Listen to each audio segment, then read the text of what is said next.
Hari Natal yang semakin dekat membuat penjualan pernak-pernik Hari Raya umat Kristiani itu kian laris di Makassar, Sulawesi Selatan. Pohon Natal hingga boneka Santa kian diburu jelang Hari Natal.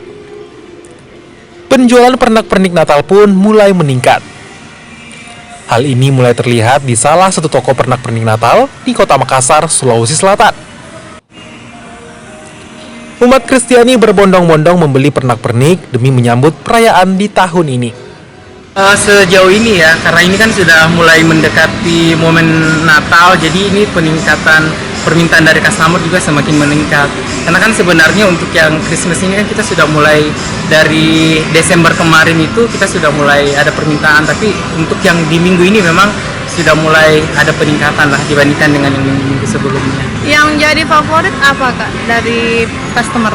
Kalau customer itu semua tema yang kita angkat pada tahun ini semuanya diminati ya, tapi yang lebih banyak diminati itu misalnya yang tema-tema yang seperti ini adalah tema kita yang terbaru tahun ini, ada Enchanted Delight, kemudian ada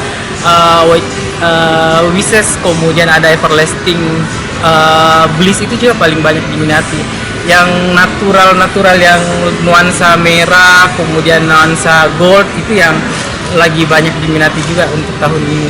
Banyaknya pembeli membuat pengelola membuka toko hingga pukul 12 malam. Tak sampai di situ, promo hingga potongan harga juga diberikan untuk memanjakan para pembeli. Nila Rustam, Kompas TV, Makassar, Sulawesi Selatan.